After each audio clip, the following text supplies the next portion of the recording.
Muy buenas noches con todos los colegas de toda Latinoamérica, desde donde se conecten para un webinar más, aprendiendo juntos. En esta ocasión tenemos a Cristian Iván Hernández desde México, quien nos va a brindar una charla para principiantes que les va a ser de mucha utilidad y a su vez la pueden compartir con todos. Sin más que acotar, Cristian, muchísimas gracias por la predisposición, por este granito de arena, digo yo, a las comunidades digitales en pro del conocimiento. Muchísimas gracias. Adelante. Ok, gracias. Bueno, pues gracias a todos los que están conectados. Voy a desactivar solamente mi cámara para que, bueno, lo importante va a ser la parte de la presentación.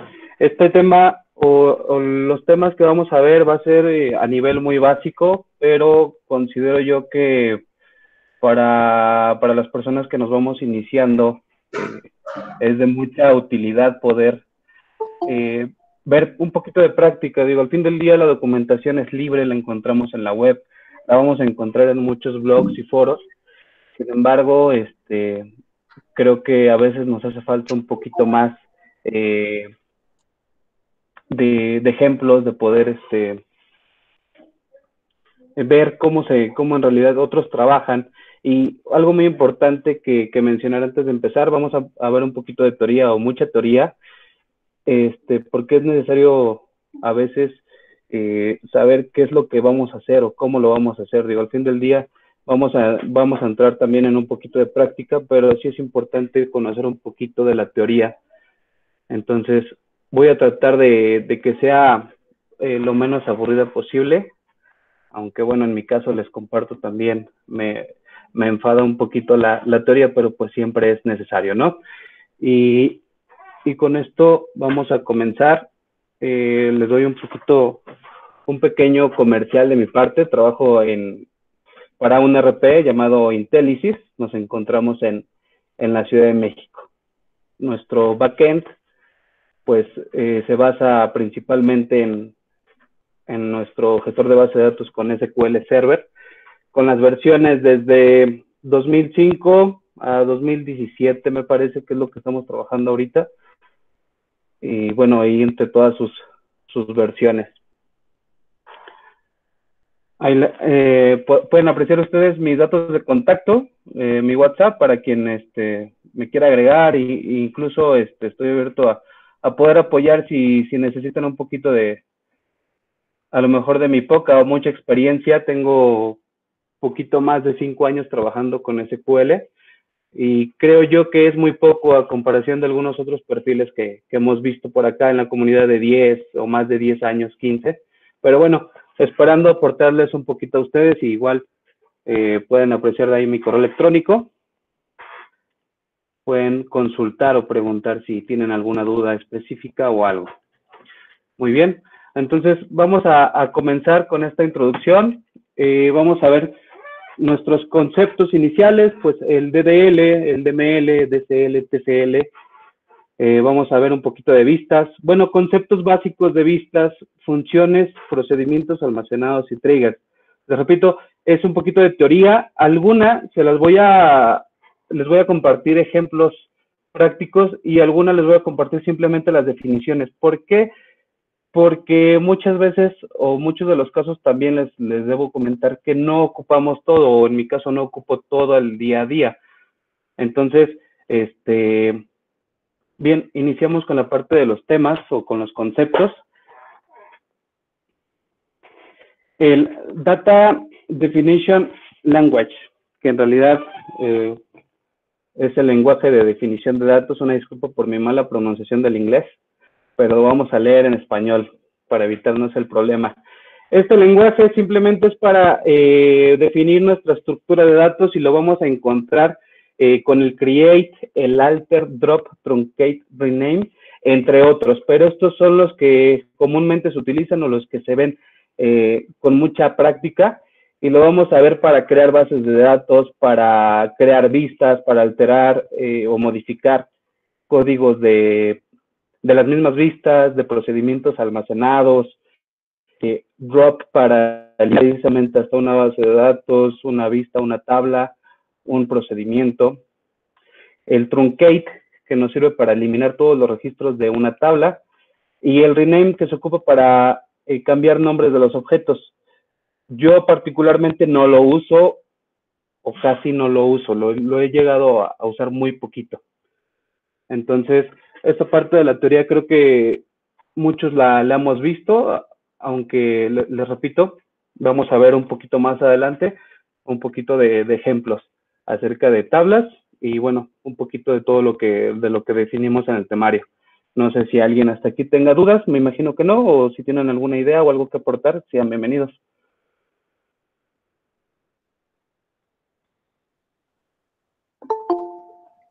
Sí, yo creo que Todo bien.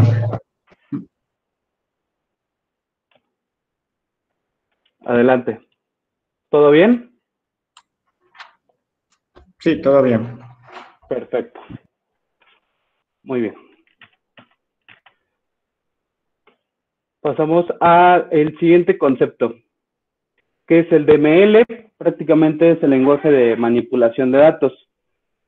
Con este concepto, pues, va a ser lo que nos permite a nosotros realizar ciertas tareas con los datos contenidos en nuestra base. Es decir, el select, que lo vamos a ocupar para los queries convencionales, recuperamos datos de una vista o de una tabla. Un insert, como su nombre lo menciona, insertar datos a una tabla. Update también para actualizar los que ya existen. El delete para eliminar registros específicos. Recuerden aventar siempre delete con un where para no borrar información que nos es útil. Y el merge, que es una operación upsert o una actualización. Este último yo no lo ocupo, sin embargo, pues es existente para SQL y lo he visto muy poco, pero en lo particular no lo he usado. A lo mejor le he dado solución a algunos temas con otras opciones, que esa es la parte interesante siempre de la programación. No todo lo que yo les pueda decir quiere decir que sea cierto o que sea el único camino para llegar a ciertos resultados. Siempre hay opciones para poder hacerlo.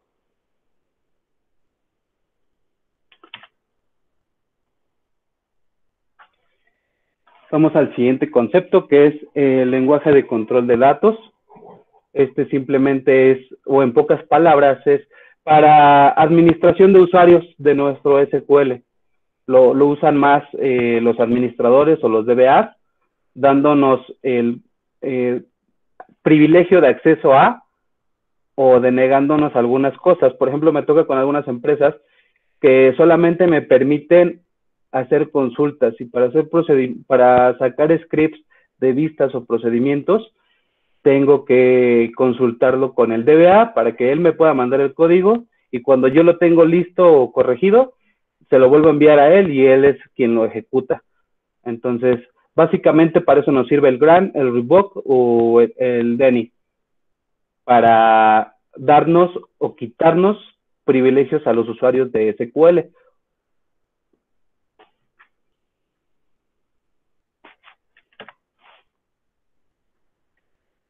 Y bueno, pasamos a la última parte de los conceptos, que es el lenguaje de control transaccional. Este lenguaje se utiliza para controlar el procesamiento de transacciones en la base de datos. Generalmente lo que yo ocupo o lo que veo más en práctica es el begin transaction, el commit y el rollback, que lo vamos a ver un poquito más adelante, pero bueno, la definición, pues inicialmente el set transaction, que es cambia las opciones de transacción como nivel de aislamiento y segmento de cancelación. El commit guarda el trabajo realizado. El save point lo he visto, pero no lo pongo en práctica, que identifica un punto de una transacción y más tarde vuelve a esa sección del código para ejecutar lo que esa instrucción manda. Y el rollback restaura la base de datos o los cambios hasta el último commit. Les repito, aunque un poquito no está siendo muy claro en este momento, lo vamos a ver más adelante con un poquito de ejercicios. Espero que ahí podamos o ustedes puedan tener un poquito de mejor idea y también lo puedan llevar a la práctica para sus trabajos o tareas, etcétera.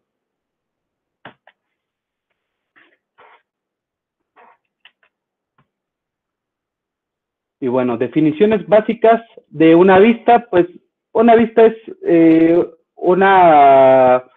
prácticamente es una tabla virtual. El contenido de esta tabla virtual que estamos creando, pues lo vamos a definir nosotros al estructurar nuestro query. Se puede basar en una tabla o igual podemos hacer una vista de otras vistas. E igual en vistas también podemos utilizar hasta funciones para esperar los resultados que nosotros necesitamos. Y de ahí pasamos precisamente a la definición de la función, que una función es un conjunto de instrucciones que realizan una tarea específica de manera automática. Y las funciones se crean con el objetivo de que ese código sea reutilizable. Las que vamos a ver generalmente, pues, o vamos a usar, son las funciones integradas, que son las que el mismo gestor de la base de datos nos da, el mismo SQL, como los count, el zoom, el isNull y demás funciones que vamos a ver más adelante. Y bueno, como teoría también las funciones definidas por el usuario, que son funciones escalares, que generalmente van a retornar un valor, o casi siempre nos van a retornar un valor, porque esa es la idea principal de una función, hacer manipular un poquito de datos para obtener algún resultado de regreso o de retorno. Y adicionalmente, las funciones de valor de tabla en línea contiene una sola instrucción TSQL y devuelve un conjunto de tabla. Por último, funciones de valor de tabla de múltiples declaraciones. Contiene varias declaraciones TSQL y devuelve el conjunto de tablas.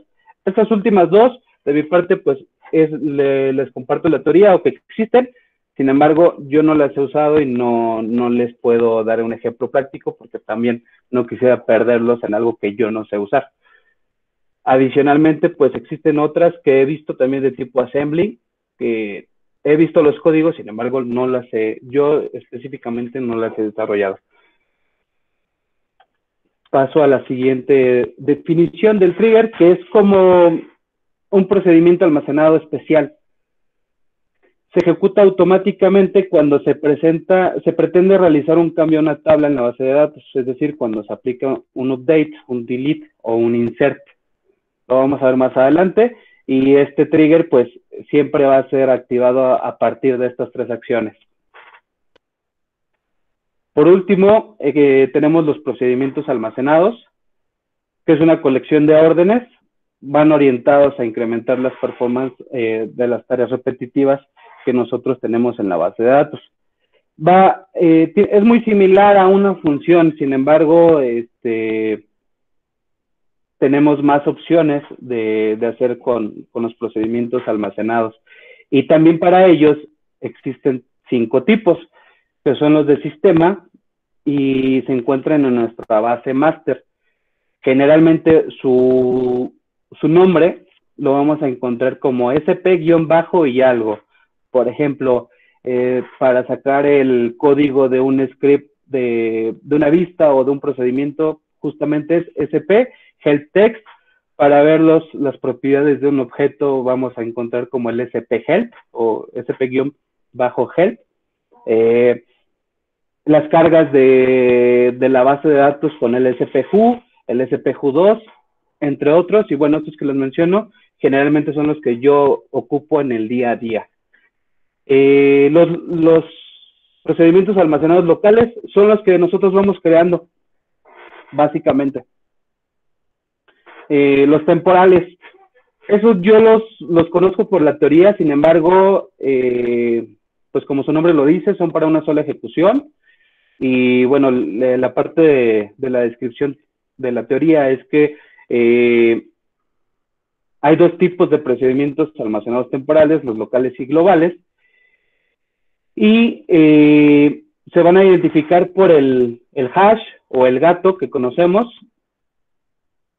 para un SP temporal local y con doble hash para un temporal global. Les repito, esta parte solamente es, bueno, yo particularmente no lo uso y realmente no le daría mucho caso en el sentido de que si ustedes tienen una rutina, pues evidentemente la van a querer ejecutar o hacer automática y pues yo no le vería mucho caso usar un SP temporal. Sin embargo, pues existe y el mismo SQL nos da opción de poder usarlo.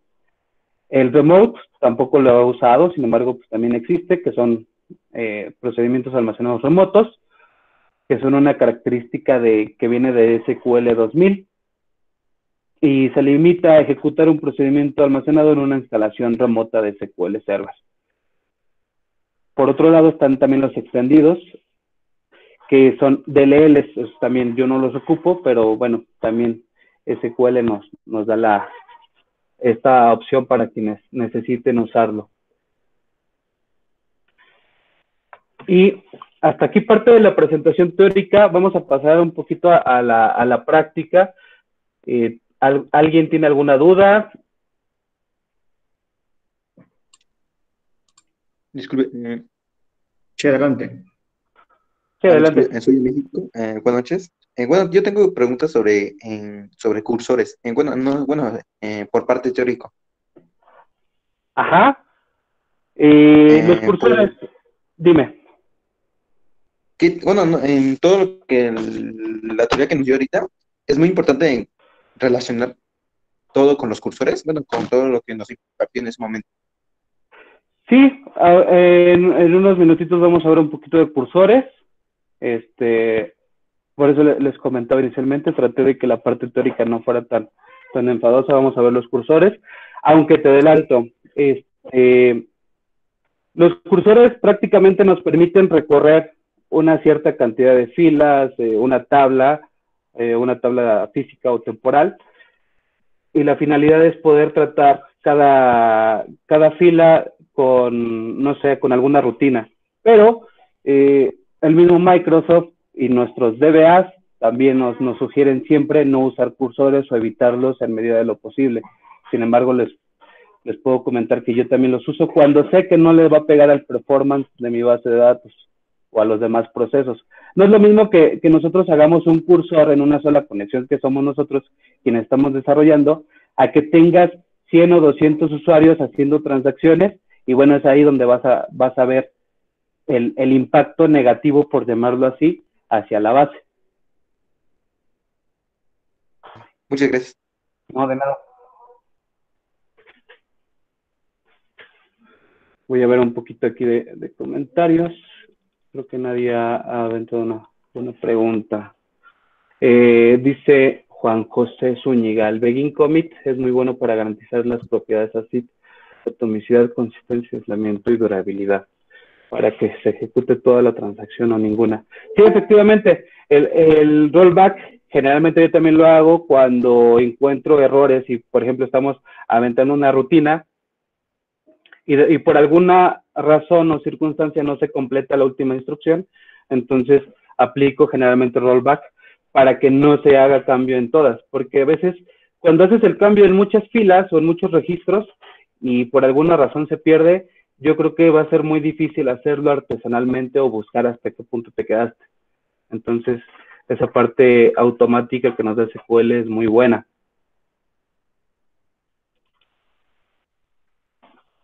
Dice Juan José Zúñiga, creo que el procedimiento almacenado nos podrá servir a la seguridad a nivel de fila y columna. Pues a nivel de seguridad, sí, como lo menciona Juan José, pero también para automatizar muchos procesos. Como les decía, yo trabajo para un ERP, entonces prácticamente mucha parte de nuestra gestión y nuestro backend está destinado en SPs, y bueno, de ahí partimos mucho. Cabe mencionar que yo, al igual que muchos de ustedes, quiero pensar que entraron en SQL por necesidad de trabajo, y digo no porque no supieran, sino porque yo llegué a SQL con lo básico, que era insert, delete, update y nada más. Entonces, por eso les decía al inicio, siempre es conveniente, o a veces da gusto que alguien nos pueda dar el apoyo para adentrarnos un poquito más de lo que conocemos. Voy a empezar con una vista. Y enseguida les explico qué tengo en mi código.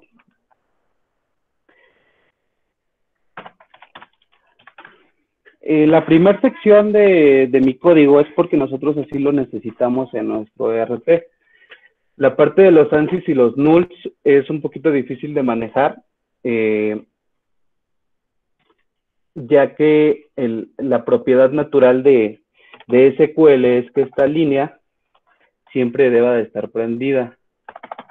En este caso se necesita en on. Esa es la naturaleza de SQL. Pero ¿qué hace esta línea? Simplemente es el tratado de las condiciones o de la discriminación al momento de usar un select. Bueno, no solamente un select, también dentro de los procedimientos. Básicamente se va a ir a los iguales. Igual a null, que lo vamos a ver yo creo que en el procedimiento almacenado. No es lo mismo que hagas un igual a un null o que tu condición sea un is null. Lo vamos a ver un poquito más adelante. Y bueno, el Set Transaction Isolation Level, este es para garantizar nuestras lecturas. Generalmente, bueno, vamos a encontrar diferentes formas de nuestra lectura.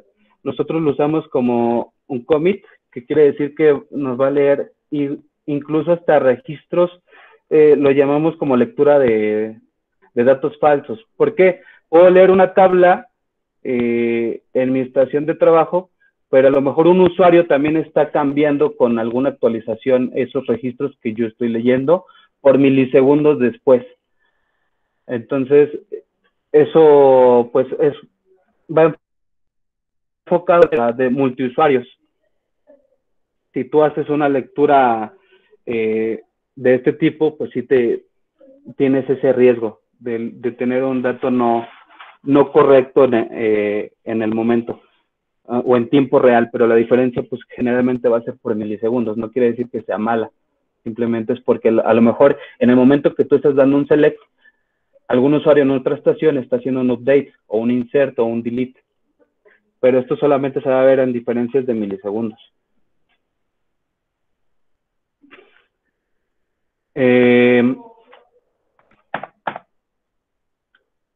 La parte de mi encabezado, pues les repito, eso siempre lo usamos nosotros en nuestra base o en mi base de datos, siempre lo usamos de esta manera. Ese es el estándar que trabaja o en el que se basa el RP para el cual yo trabajo y así programamos. Pero esta parte ustedes la pueden omitir, no puede ser indispensable para ustedes, siempre va a ser aplicado de acuerdo a lo que ustedes necesitan. Y bueno, en este pequeño script yo tengo la creación de una vista, lo vamos a identificar aquí en el create. Pero ¿qué hago yo? ¿Qué hacemos? Sí, ¿qué hacemos nosotros? En las primeras 3 líneas, siempre me he dado cuenta que al iniciar siempre generamos como nosotros mismos como que nos ponemos un poquito más de dificultad. ¿En qué sentido? Nuestro SQL nos permite dar una pequeña revisión con el control F5 a nuestro código. Entonces, si nosotros ejecutamos esto, este pequeño análisis que nos brinda SQL dice que nuestra compilación o nuestra sintaxis de inicio a fin es correcta. Entonces me he dado cuenta que muchas personas tratamos de, bueno, cuando nos vamos iniciando, pensamos que esto es correcto y lo ejecutamos. Bueno, en mi caso, permítanme, lo voy a borrar primero, porque es un error que he visto muy comúnmente.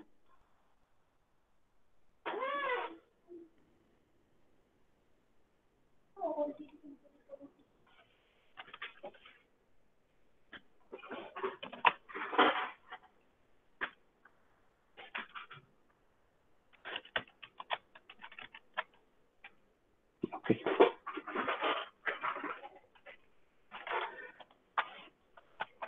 Perdón. Como les decía, hasta esta parte, pues, creo que la parte clara del código es básicamente voy a crear una vista con este nombre. Entonces lo ejecutamos. Ay, ¿dónde está? Ah, ok. Dice que esta vista tampoco existe en mi base de datos. No hay problema.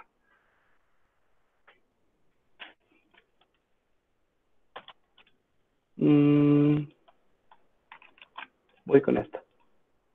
Y voy a empezar a usar un poquito más de la práctica que les había mencionado. El SP Help Text me permite sacar a mí el código de mis vistas o mis procedimientos almacenados. Esta vista no existe. Así que lo tengo.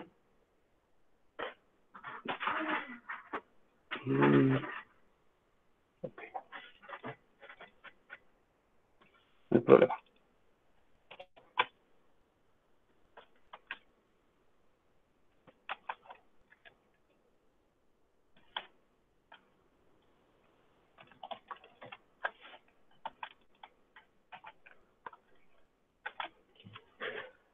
Ahí está. Les decía, esta parte del código o al generar nuestro script para crear el objeto, SQL nos dice, bien, tu código ya se puede completar correctamente, no le encuentro problema. Entonces, ustedes una vez que lo ejecutan, la vista se va a guardar. Ahorita lo voy a ejecutar yo, pero nos va a dar el error al que quiero llegar. Que generalmente nos pasa esto y las personas que vamos iniciando dicen, pero ¿por qué nos aparece esto si hace 2 segundos nos dice que estaba bien? Prácticamente el mensaje de SQL nos dice que este objeto ya lo habíamos hecho antes. Entonces, este error es el motivo por el cual yo siempre hago lo siguiente. La validación anterior, en donde le digo, si existe si esta consulta me trae algún resultado de regreso, que en este caso nos va a dar a la vista, entonces le digo, bórrala y vuélvela a crear. Esto a mí me sirve, a nosotros como desarrolladores nos sirve un poquito cuando queremos saber si alguien más movió nuestro código o desde que nosotros lo ejecutamos, nadie más lo ha tocado. Entonces, esto lo hago yo para eso. Sin embargo, hay muchas herramientas para esta parte de auditorías que francamente yo desconozco mucho, pero sí he visto gente que lo usa. Pero bueno, solamente es esta parte. Borro si existe el registro, ya tengo en sysobjects, que es donde se va a guardar todo lo que nosotros creamos, que es vistas, tablas, procedimientos almacenados y triggers, lo vamos a encontrar en esta tabla de sistema. Desde objetos del mismo SQL hasta lo que nosotros vamos usando, incluso hasta las llaves primarias. Esos son SPs que yo tengo. Y bueno, ustedes van a tener en sus bases, pues, conforme a lo que vayan alimentando. Entonces, con esto, ya ejecuto y ya no me da errores, precisamente por esa lógica de que me borra el registro y lo vuelvo a crear. Y justamente aquí en la tabla de sysobjects me dice que lo acabo de crear el día de hoy. Esta parte es en las vistas. La parte de los group by o el join o el where, creo yo que no debería tener mucha dificultad, pero alguien tiene problema con ello, quisiera ver algo en específico o tiene alguna duda.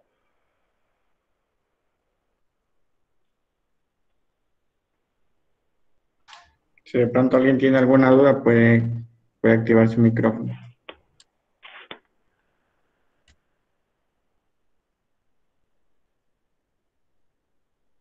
Parece ser que no. Bueno, ¿qué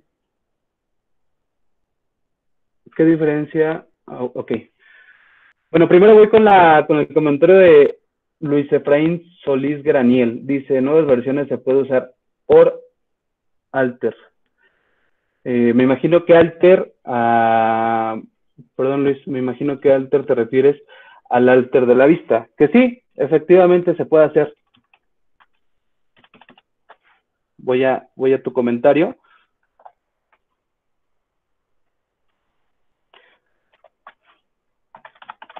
Y esto también es válido. Perfectamente SQL nos reconoce el alter, no tenemos problema con ello. Simplemente yo les decía, como parte de lo que yo hago para saber si alguien más puede o no modificar mis scripts o lo que yo programo, pues es esto, para saber en qué momento, cuándo se hizo el objeto y cuándo fue modificado. Que también hay otro consulta de sysobjects que nos va a decir cuándo fue alterado. Permítanme un segundo, por acá lo tengo.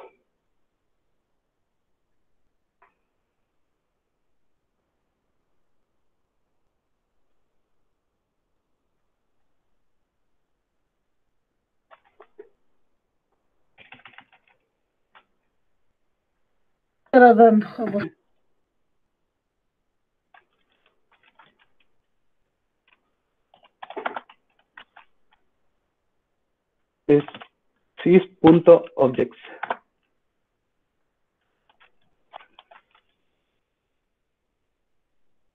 Que con el campo de la modificación, fecha de modificación, nosotros vamos a encontrar cuándo fue la fecha que se aplicó ese alter. Vamos a ello.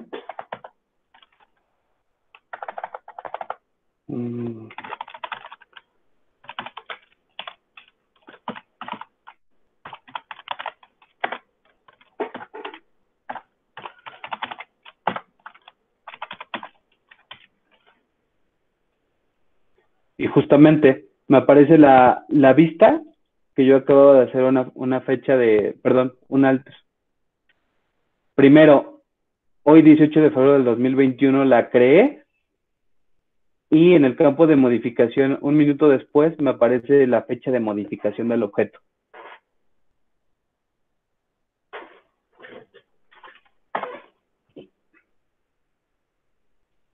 ¿Hasta aquí todo bien?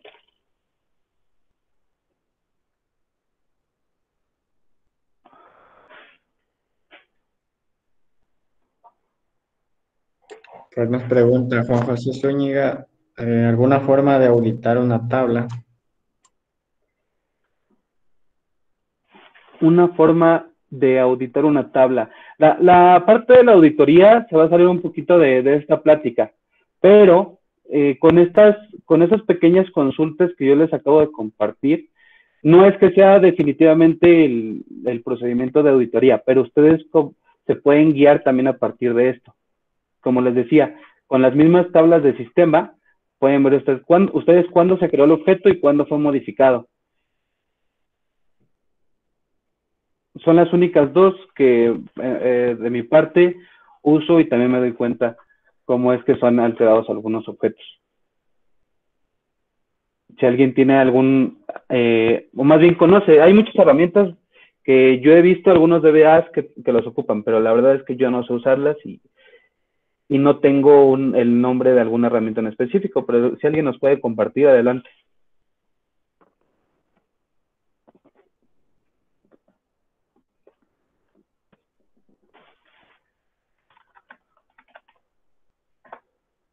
Me parece ser que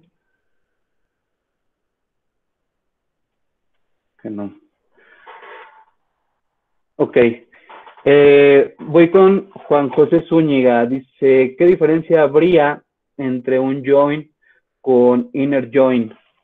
Eso lo vamos a resumir con una imagen. El join es básicamente la unión de dos tablas. Sí va a haber un poquito de diferencias con el left, con el right, con el inner y con la otra definición. Permítame un segundo. Les voy a pasar una imagen, una de muchas que se han compartido también en los grupos de WhatsApp y el de Facebook, pero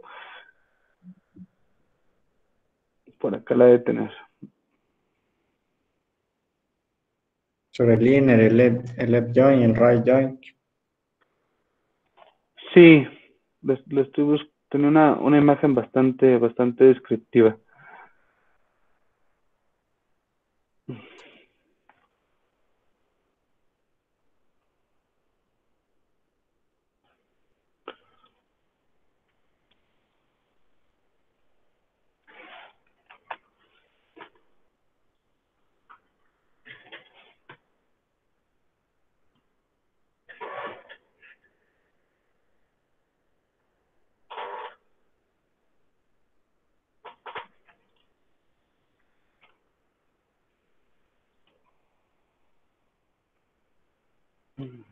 Ahí está.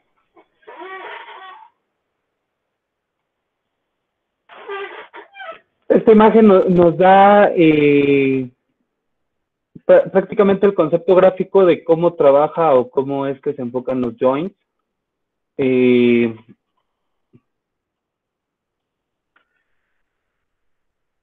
Perdón, es Juan José Zúñiga.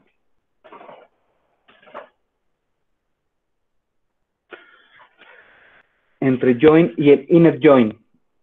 El joint simple es ¿cómo decirlo? Bueno, en todos los joints deberíamos de buscar tener campos iguales o similares para unir dos tablas, o básicamente nos va a servir para eso, para unir dos tablas. Simplemente vamos a cambiar aquí un poquito las reglas de qué es lo que pudiera pasar entre uno y otro.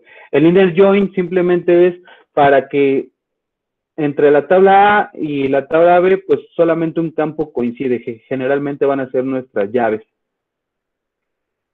En el join simple, como lo preguntaba el compañero, pues no solamente vamos a encontrar un campo, vamos a encontrar quizás una similitud entre todos o algunos campos en específico, pero en realidad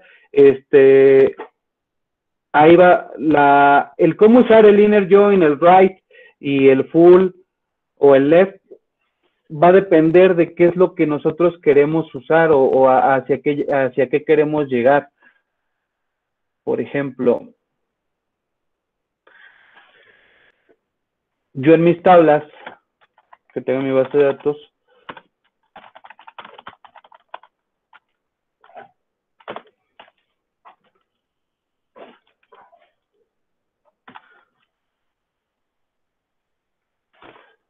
tengo una tabla que se llama empresa, donde evidentemente, como ustedes pueden ver, guardo información de mis empresas. Y otra tabla que se asemeja demasiado, en donde supongamos que voy a hacer un join entre ambas.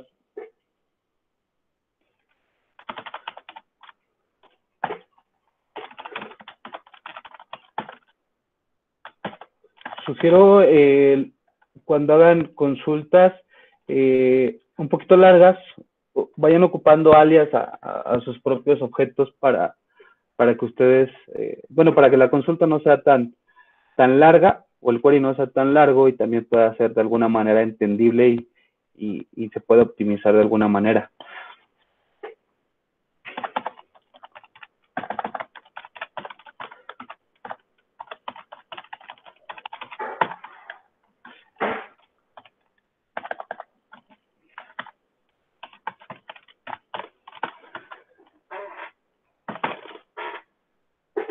De mi tabla principal empresa voy a ocupar el campo empresa, que va a ser igual a mi tabla secundaria, mi campo empresa.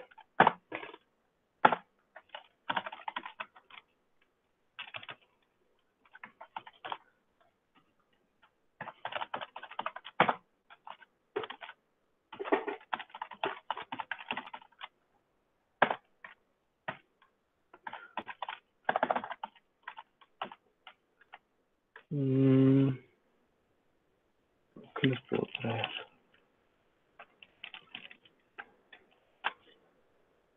Bueno.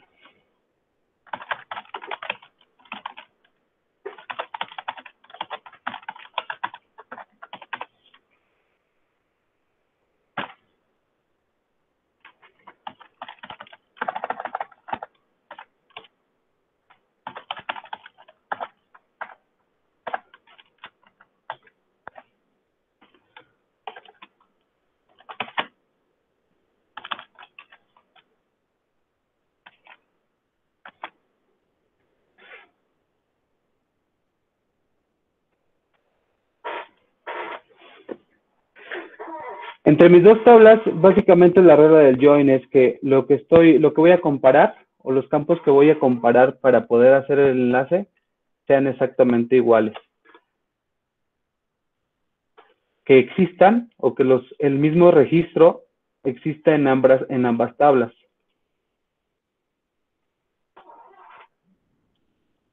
El inner join, como lo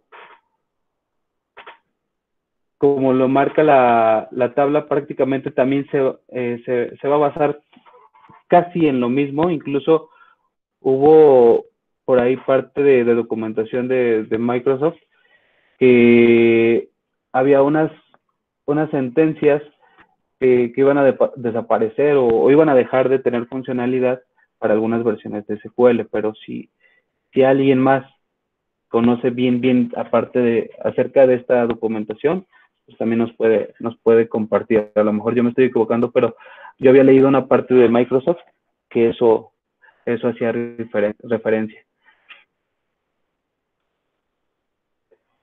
Se escucha. Voy a usar otro poquito de ejemplo. Por ejemplo, un left o un right.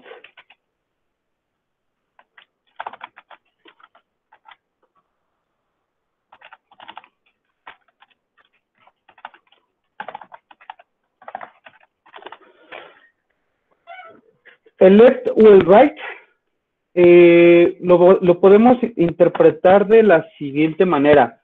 De la parte izquierda, cuando en nuestra tabla inicial o principal no existe información, pero en la tabla secundaria que vamos a utilizar para ese join sí existe.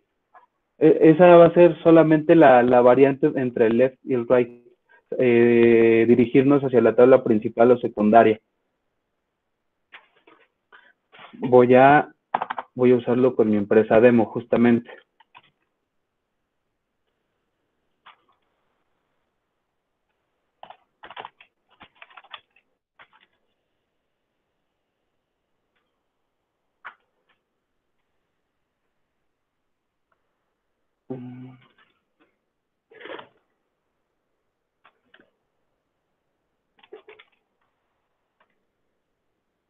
Aquí está. La parte del left join, sin discriminar con el where, nos va a decir o nos va a devolver el resultado básicamente así.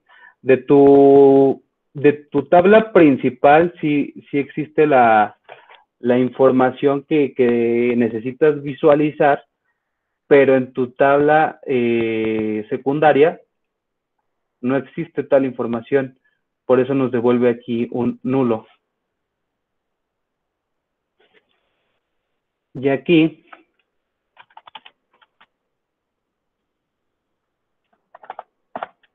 lo podemos usar de la siguiente manera.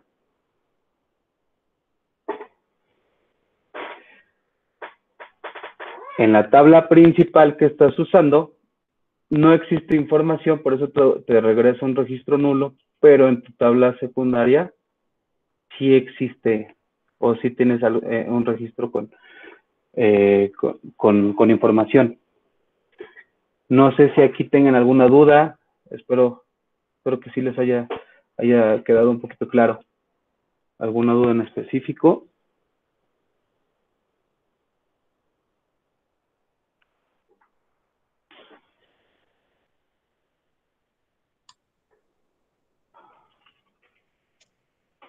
Todo bien, Isi. Parece ser que todo bien. Ok. Muy bien. Voy a pasar a una función. Como les decía inicialmente, la parte de las funciones generalmente, pues, o el objetivo es que nos devuelva siempre un valor.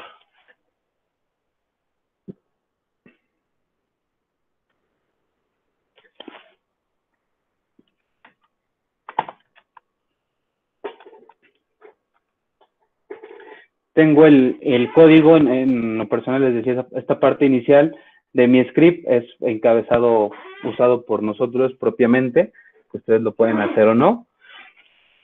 Y siempre aplico la misma regla. Si mi objeto existe, lo borro y lo creo.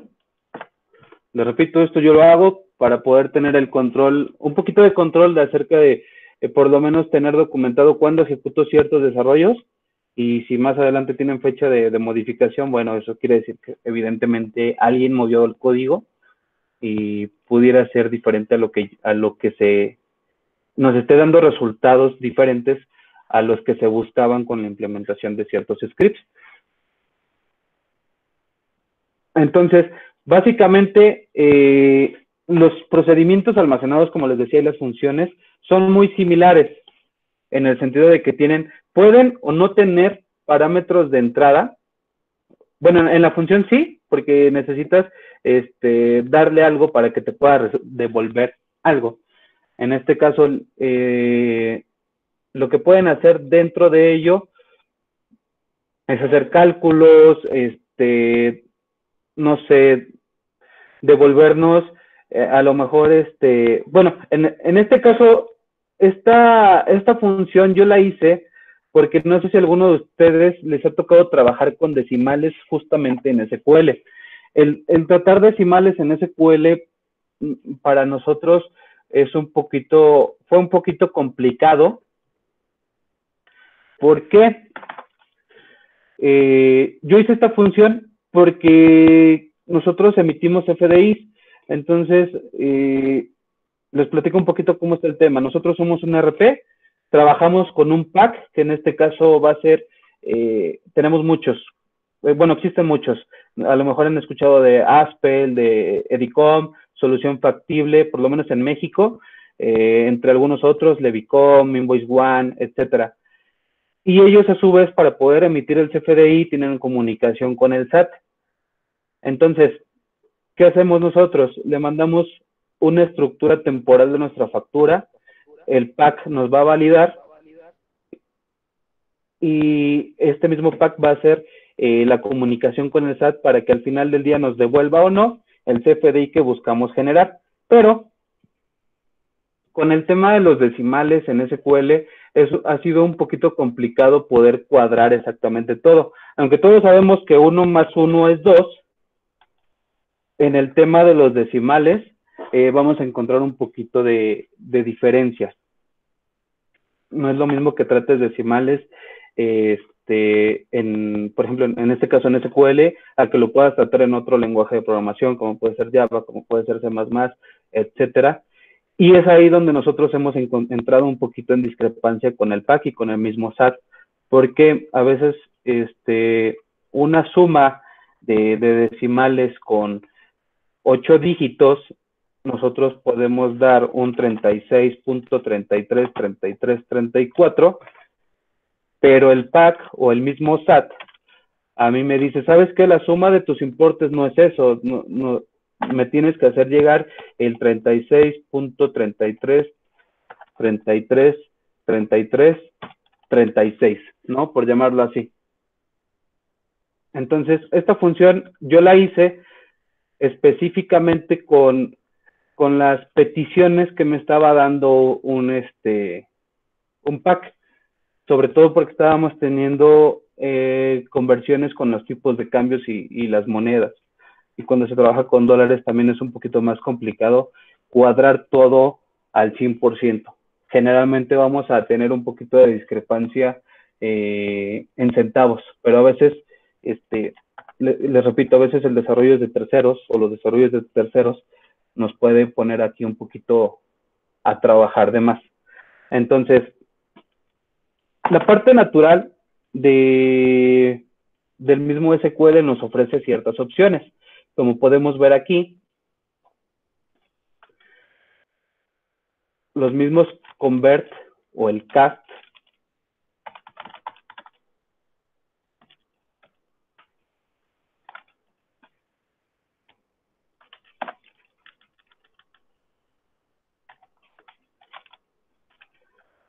por ejemplo, 18. Incluso, si esto lo hacen con Excel, para quienes lo trabajen comúnmente o trabajen datos o importes con Excel, a veces también podemos llegar a tener un poquito de diferencias con el mismo Excel. 35, 35, 34. Si esto yo lo quiero resumir a 2 dígitos, voy a meter en una variable, vamos a empezar un poquito ahora sí con el código.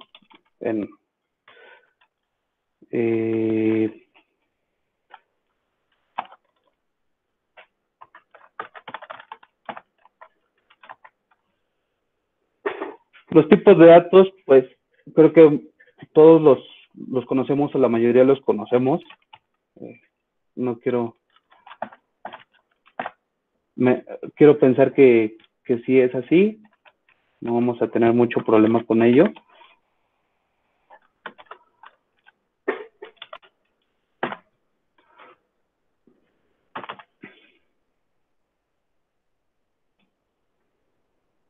Si yo quiero llevarme este valor a 2 decimales, como les decía, vamos a tener un poquito de ayuda con el mismo SQL. Sin embargo, como le apliquemos esos convert, esos cast o algunas funciones ya integradas, bueno, o diferentes, por llamarlo así, va a diferir un poquito en los resultados, y ahorita lo vamos a ver. Tenemos una función integrada, como les había comentado en la presentación, que se llama round, en donde generalmente vamos a pasar 2 parámetros. ¿A qué valor le vamos a aplicar ese round y cuántos decimales queremos? Entonces, si yo aplico esto,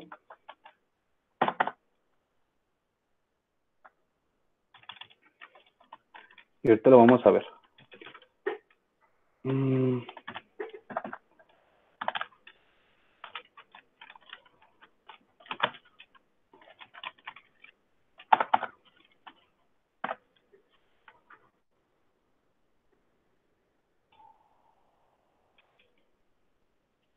Básicamente va a ser.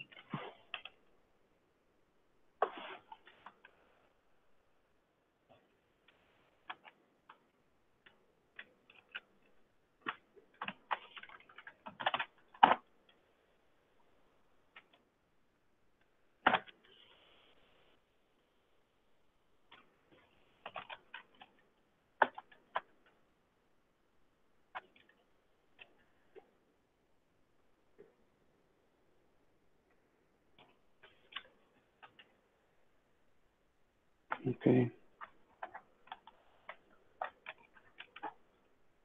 Listo.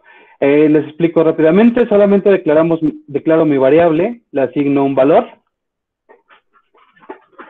Suponiendo que quiero 2 decimales de los 6 que tengo inicialmente, utilizo la función integrada round, dándole como instrucción que me devuelva 2 decimales. Y aquí solamente lo estoy imprimiendo para saber cómo es que se está comportando esa función integrada, y después vuelvo a asignarle a mi variable el valor inicial que había trabajado para ahora identificar cómo va a trabajar la función convert, que me lo va a dar lo voy a usar como un casteo a un tipo de dato decimal con 2 decimales.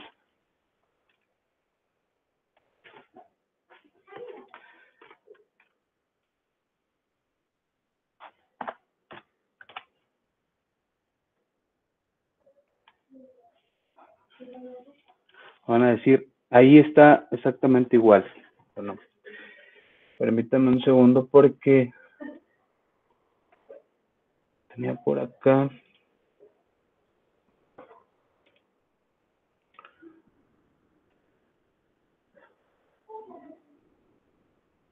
Tengo un cliente que se encuentra en el norte de la República Mexicana, que es prácticamente una tienda de autoservicio, y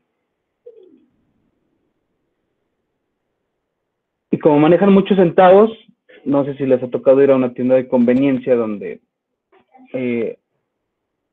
llegas a pagar importes con centavos muy largos y es ahí donde detalle por detalle.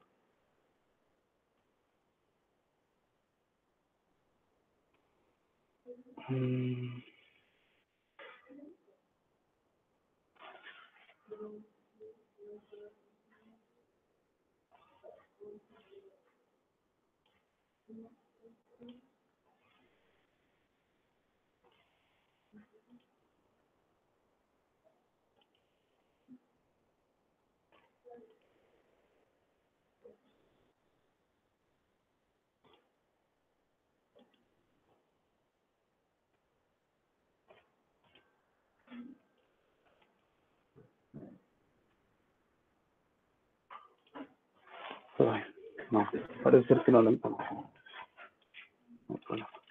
35, 35, aquí. 30.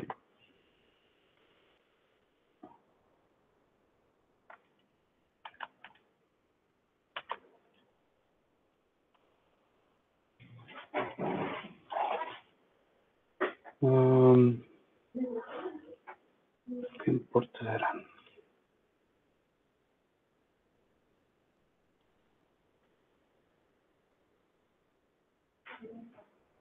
Este es el valor.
Aquí tengo una vista.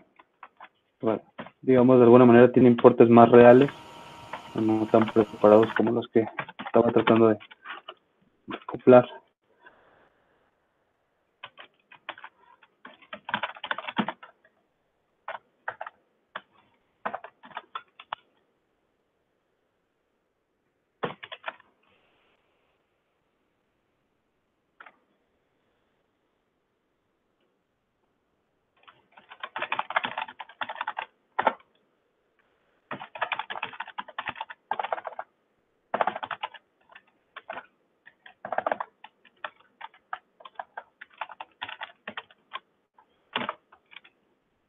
Totalmente.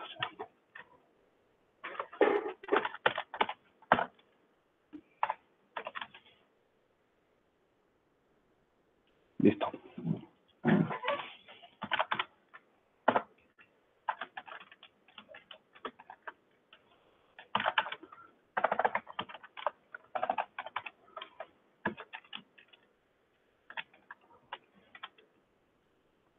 Aquí les voy a dejar, bueno, espero que también veamos el comportamiento que trataba de comentarles hace unos minutitos en el ejemplo anterior. en donde las funciones sí sí va a diferir un poquito de cómo las usemos. Entonces,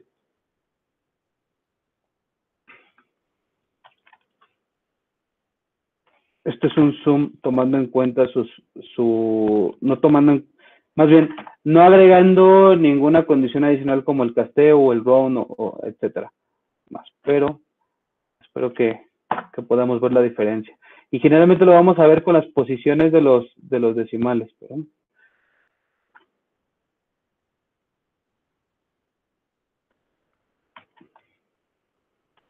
en algunos casos, la forma de redondear de SQL es irse al valor superior inmediato. Pero, como les decía, nosotros aquí tenemos a veces un poquito de discrepancias por los criterios que toman los packs para hacernos válidos o válidas esos importes que nosotros le estamos mandando para emitir ciertas facturas. Y a veces hasta los cálculos internos también llegan a presentar esta discrepancia.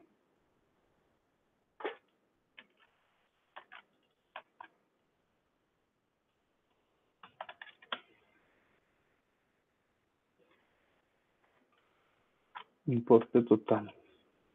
Dice que está mal. Ok. Error común de siempre, que cometemos todos en algún momento, pues siempre son, cuidado con las comas.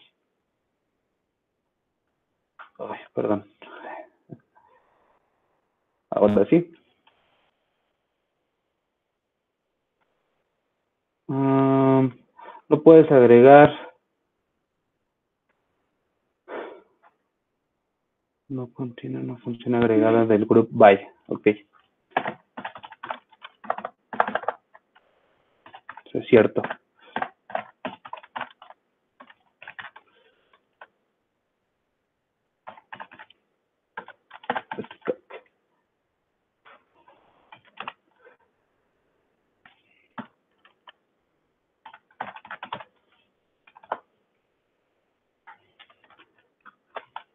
Cuando usamos funciones de tipo sumatorias, generalmente nos va a aparecer el mismo error que me está apareciendo a mí con las sentencias del group by. ¿Qué vamos a agregar? Bien, lo que necesitamos visualizar en los valores de vuelta.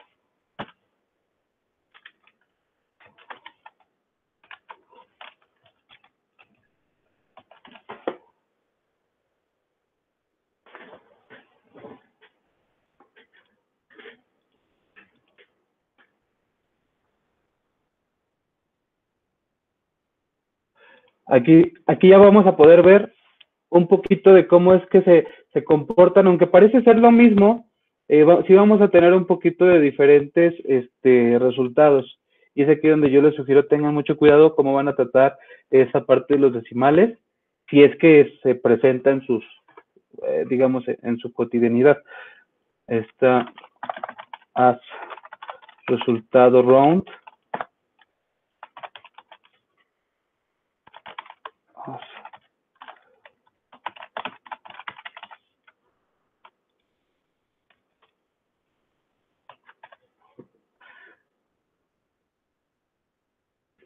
Es más, incluso voy a quitar esta para que nos basamos todos en esta parte del campo que se llama importe total en nuestra consulta.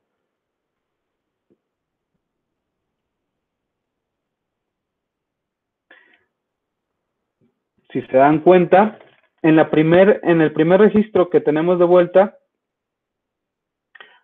aunque en la parte decimal, digamos, no tiene mucho, aquí no vamos a ver mucha diferencia a un 301.10 a un 301.1, a lo que voy es casi lo mismo. En algunos casos, sí tenemos de alguna manera un resultado diferente. Hay ocasiones en las que este tratado de decimales sí nos va a devolver en algunos casos, por ejemplo aquí que nos devolviera un 301.10 y abajo un 301.09. Y a veces esos centavitos nos generan de alguna manera cierto problema. Y es lo que a mí me pasó, como les decía, con un broker de emisión de facturas, en donde tuve que hacer diferentes tipos de tratados para enterarle ciertos importes.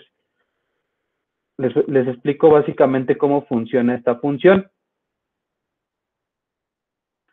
que yo tengo aquí. Le envío un parámetro de entrada, que es el valor que quiero ajustar, de alguna manera, con el nombre de importe y con el tipo de dato flotante. Y también le digo a mi función que me va a regresar un valor de tipo flotante. Entonces, ya que estoy dentro de mi código, les sugiero también, otra parte, indentar el código. Solamente es sugerencia, no por estética, sino porque a veces eso les va a ayudar un poquito a ver o a entender mejor el código cuando un SP o un script es demasiado largo. No es lo mismo que veas una función de 10, 20 líneas a que veas un script de 200 líneas. Que me preguntarán si lo tengo o si existen. Sí existen. También tengo muchos y a veces eso nos hace un poquito más pesada,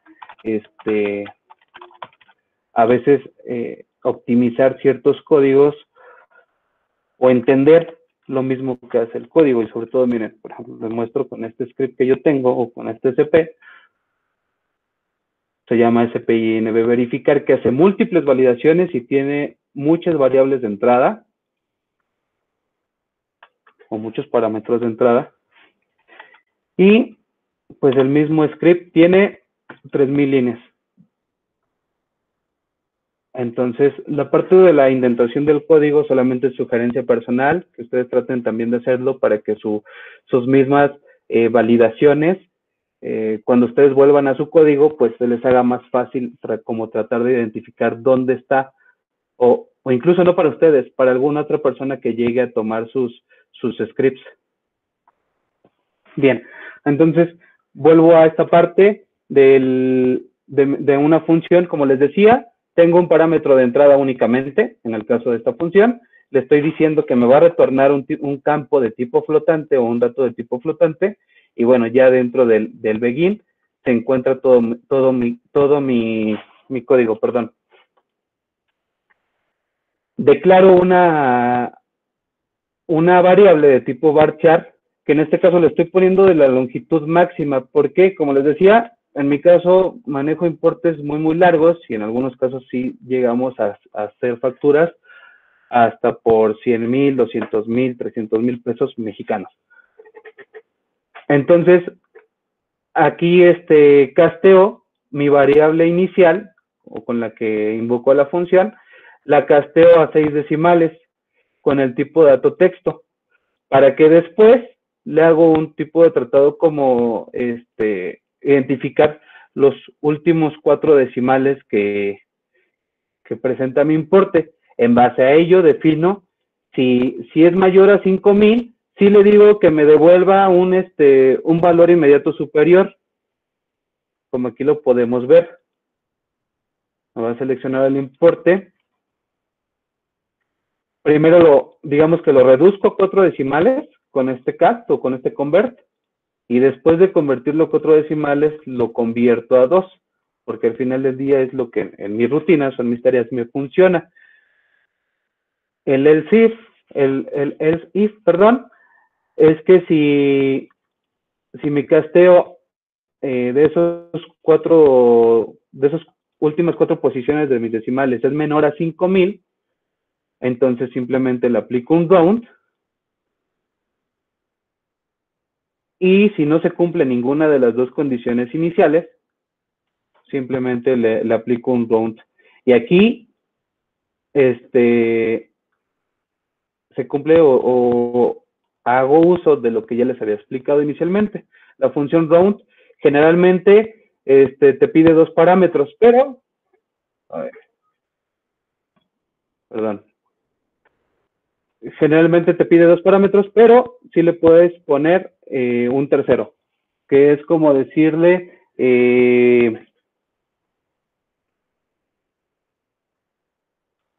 cuántos, como el margen de error, me parece. Algo así, no recuerdo exactamente cómo era, pero en unos minutos más o más tarde, en unos segundos, les recuerdo o retomamos esta parte del round. No tuve mucha oportunidad de demostrar un poquito la diferencia, pero creo que en esta breve consulta creo que sí se alcanza a apreciar lo que intento transmitirles.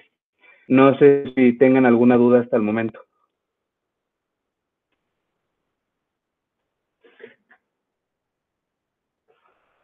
Y voy a los comentarios. Dice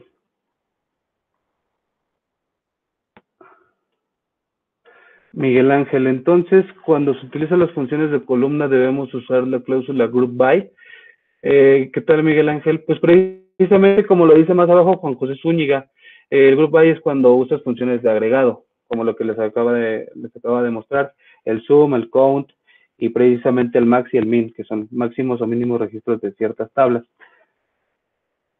Me pasa que cuando quiero unir más tablas y quiero un dato respecto al otro tabla me genera el error del group by.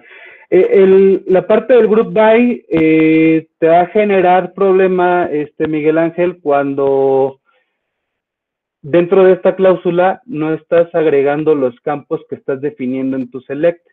Es decir, espero que esta parte también les sea claro. Yo estoy agregando las funciones integradas sum, round, perdón, solamente la de sum, perdón. Entonces, intento ejecutar el query y me debería de dar este problema con el campo adicional.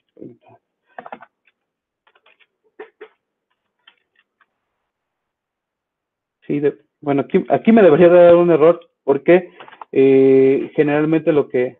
Ay, no, es que lo borré, perdón. Total neto, así, es este.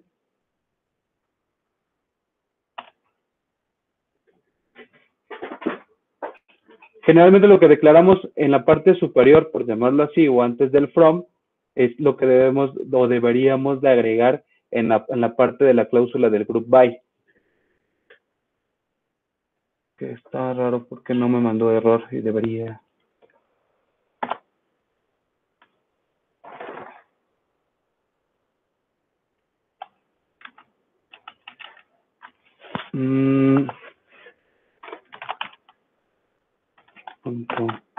Ay. Critical punto.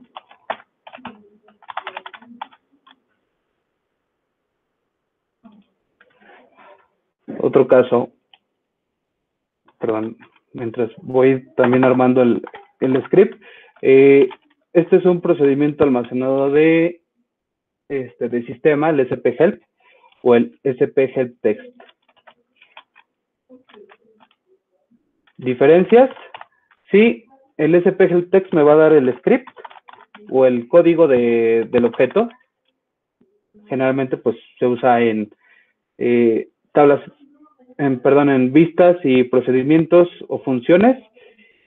Y el SP-Help me va a decir de mi objeto tabla o vista, o incluso también funciones y procedimientos, cuáles son los campos que involucran en ese objeto.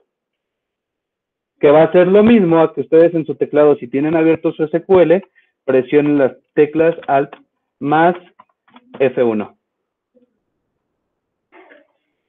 Yo no lo ejecuto porque, bueno, sí lo ejecuto, pero, bueno, tienen que seleccionar de esta manera el objeto y le dan al F1. Nada más que tengo un programita adicional que reconoce el comando de una manera diferente, pero eso les debería de servir.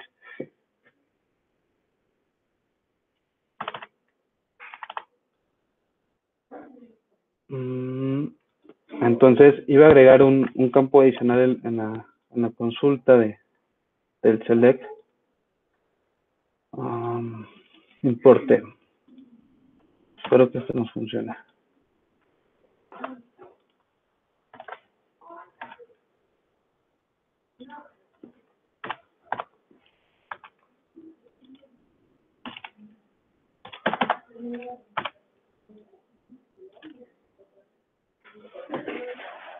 Listo. De esta manera, pues, generamos el error del group by al que se refiere Miguel Ángel. Ajá. Sí, Miguel Ángel, es por eso. Entonces tendríamos que nosotros agregar este último campo, pues a la parte de la cláusula de nuestro group by, para que reconozca ese campo que nosotros también queremos visualizar.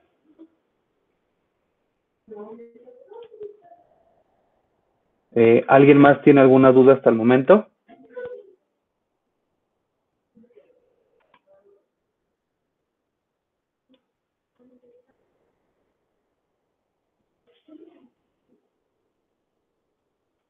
Perfecto, Miguel Ángel. Discúlpame, Cristian, ya nos pasamos un poquito de la hora, pero no tengo problema si nos alargamos un poquito más. Lo que ustedes opinen está bien. Dice Miguel Ángel Moreno, creo que la mejor experiencia va a ser cuando generemos nuestros queries y comencemos a ver los resultados de antemano. Muchas gracias por el aprendizaje. Tener tus datos de contacto. Claro que sí, Miguel Ángel, no tengo problema. Espero no les haya aburrido o no les haya sido tan aburrida esta parte de plática. Incluso hay toda la parte de la presentación que me gustaría como compartirles, incluso ustedes si tienen alguna duda específica, podemos programar una segunda sesión.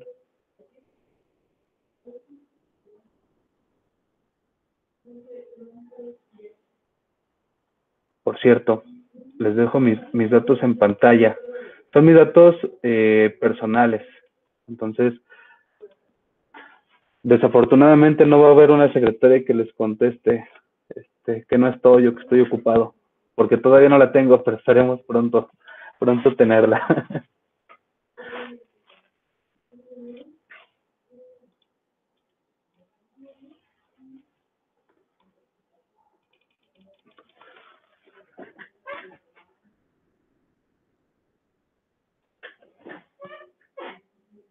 Cristian, ¿me escuchas?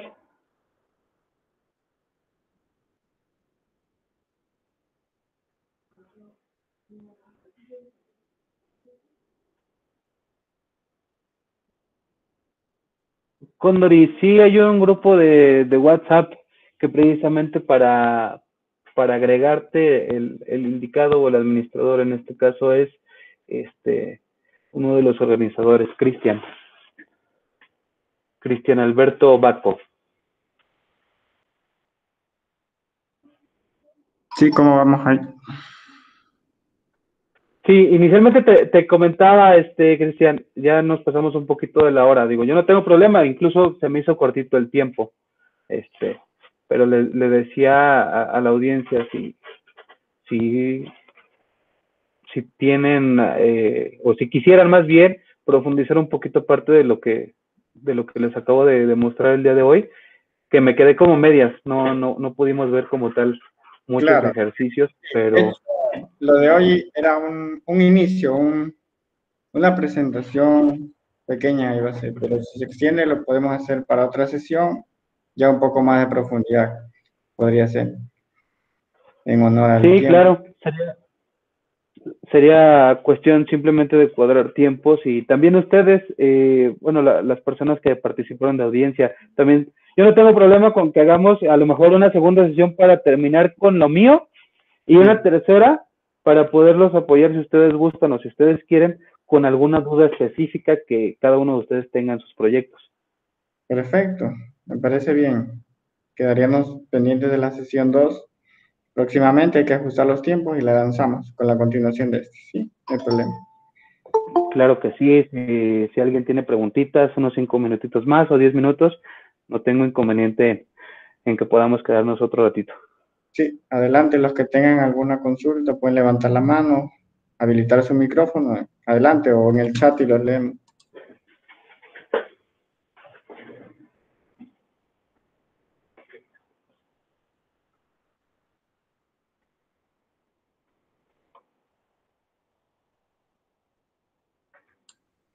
Ahí por ahí nos preguntan, Cristian, sobre versiones y versiones express. Miguel Ángel, las versiones, generalmente yo he trabajado con tres. Justamente tú mencionas Express, versiones Enterprise y versiones de desarrollador. La versión Express, me parece ser que te permite, bueno, la diferencia con las otras versiones es que te limita un poco en el almacenamiento. No tengo el dato exacto, pero tengo entendido que son 10 gigabytes que te permite crecer tu base de datos. Esas versiones Express, nosotros las usamos para los puntos de venta que tenemos, en donde la base de datos no crece más de 1 giga en una semana o en un mes en algunos casos. La versión Enterprise, pues evidentemente ya es cuando bueno, las que yo he visto con mis clientes, es cuando ya se tiene en productivo. La diferencia con la versión desarrollador es que en algunas auditorías que te hace el propio Microsoft, es que si tú tienes la versión de desarrollador en productivo, te puede multar, incluso hasta demandar. Entonces, son las únicas diferencias que yo he tenido o las que yo puedo decirte ciencia cierta de lo que conozco. Entonces, y la versión Express no te permite hacer trazas, si no mal recuerdo.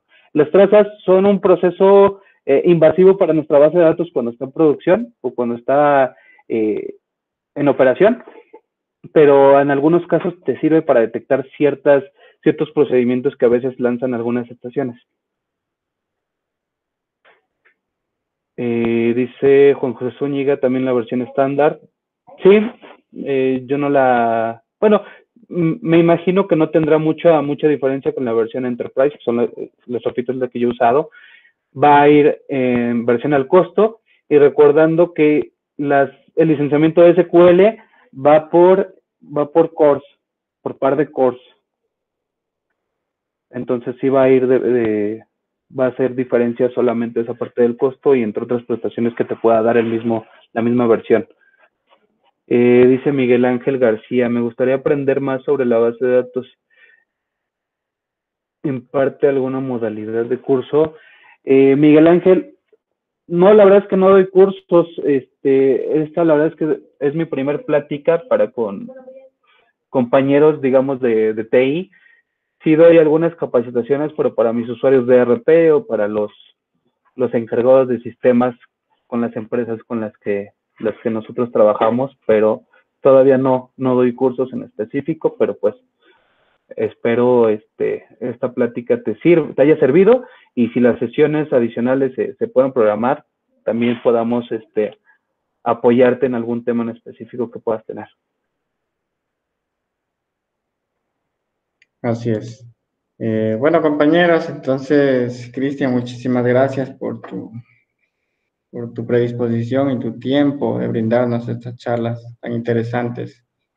Y pues vamos a programar la sesión número 2 a continuación de esta para todos los compañeros. Sí, me parece bien. Nada más dice, bueno, porta Juan José Zúñiga, lo primero que hay que dominar son las normalizaciones, que es común en los gestores de datos. Normalizaciones, no entiendo mucho el concepto, pero sí, bueno, como les comentaba yo inicialmente, yo me metí a este mundo, digamos, como la frase que usamos en México, me mandaron a la guerra sin fusil. Yo solamente conocía el insert, el delete y el update. De ahí, de en fuera de todo lo que les acabo de mostrar, me ha tocado que incluso otros compañeros me puedan ir apoyando con algunas dudas que yo tenía inicialmente. Y pues lo normal que tenemos todos a la mano, nuestro querido Google.